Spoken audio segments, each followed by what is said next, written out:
Assalamualaikum warahmatullahi wabarakatuh. Perkenalkan, nama saya Neneng Kiran Aprilia dari kelas 12 MIPA 3 akan menerangkan materi ekonomi tentang perusahaan dagang. Perusahaan dagang adalah perusahaan yang kegiatannya dalam membeli dan menjual barang tanpa merubah bentuknya. Perbedaan dari perusahaan dagang dan manufaktur tidak lain dan tidak bukan adalah jika perusahaan dagang yaitu hanya sekedar menjual barang yang sudah jadi.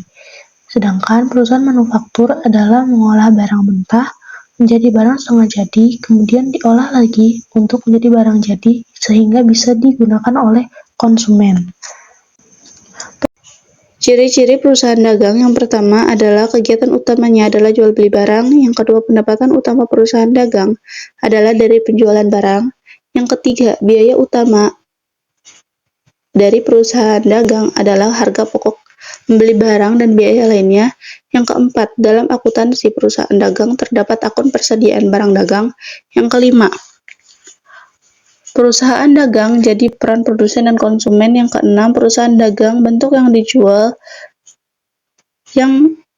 dan dibeli harus sama. Yang ketujuh, tujuan utamanya adalah mencari laba dengan cara menjual barang dengan harga yang lebih tinggi daripada harga aslinya.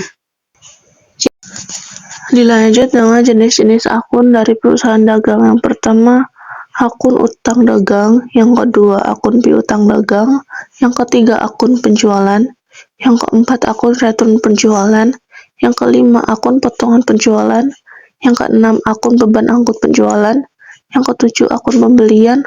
Yang kedelapan, akun return pembelian. Yang kesembilan, akun potongan pembelian. Yang kesepuluh, akun beban angkut pembelian. Dan yang ke-11 akun beban pemasaran. Kemudian yang ke-12 ada akun administrasi.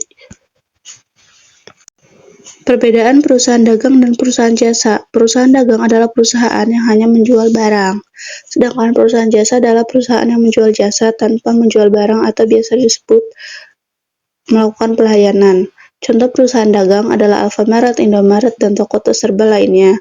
Sedangkan perusahaan jasa contohnya adalah cleaning service, Gojek, dan lain sebagainya.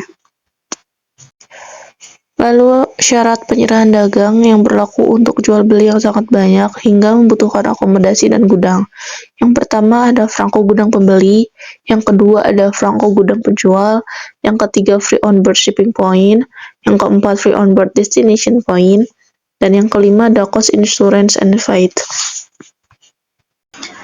Lalu ada jenis-jenis potongan harga. Yang pertama ada diskon, yaitu potongan yang diberikan secara langsung pada saat terjadinya transaksi jual beli. Yang kedua adalah potongan tunai, yaitu potongan yang diberikan ketika pembayaran dilakukan sebelum jatuh temponya atau pembeliannya secara kredit dan diberi waktu pelunasan. Yang ketiga ada rabat, yaitu potongan yang diberikan apabila melakukan pembelian atau penjualan yang kuantitasnya banyak seperti beli 5 gratis 1. Selanjutnya ada jenis-jenis syarat pembayaran. Yang pertama adalah 2/10 per 30, yaitu batas maksimal pembayaran 30 hari setelah tanggal transaksi, atau dapat dikatakan dapat potongan 2% apabila pembayaran tidak lebih dari 10 hari setelah tanggal transaksi. Yang kedua ada N/10 EOM atau end of month, yang berarti batas pembayaran Anda adalah 10 hari setelah akhir bulan. Yang ketiga adalah 2/10 N/30 ROG atau receipt of good, yang dimana potongan ini atau syarat ini akan berlaku jika barang sudah diterima. Maka bisa dikatakan jika barang belum diterima, maka potongan atau syarat ini tidak dapat berlaku.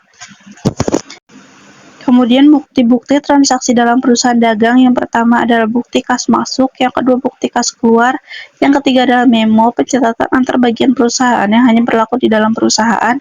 Yang keempat ada faktur, bukti pembelian atau penjualan secara kredit. Yang kelima kwitansi, bukti penerimaan uang. Yang memegang adalah orang yang memberikan uang. Yang keenam adalah nota kontan, yaitu bukti pembelian atau penjualan secara tunai. Yang ketujuh adalah nota debit, yaitu bukti pengembalian barang yang sudah dibeli. Jadi kita udah beli terus dibalikin. Yang ke-8 adalah nota kredit, bukti penerimaan kembali atas penjualan atau jual terus dikembalikan. Yang ke-9 adalah cek, surat perintah pembayaran pada bank. Cek berbeda dengan kartu kredit. Kartu kredit adalah hutang. Selanjutnya adalah jurnal-jurnal khusus dalam perusahaan dagang. Yang pertama adalah jurnal khusus pembelian, yaitu jurnal yang mencatat transaksi perusahaan dagang dalam pembelian secara kredit atau hutang. Yang kedua, ada jurnal khusus penjualan adalah jurnal khusus yang mencatat transaksi penjualan secara kredit atau hutang. Yang ketiga, jurnal penerimaan kas adalah jurnal khusus yang mencatat penerimaan kas atau tunai sebuah perusahaan. Yang keempat, jurnal pengeluaran kas adalah jurnal khusus yang mencatat pengeluaran perusahaan secara tunai. Sekian penjelasan yang dapat saya jelaskan. Semoga dapat dipahami. Wassalamualaikum warahmatullahi wabarakatuh.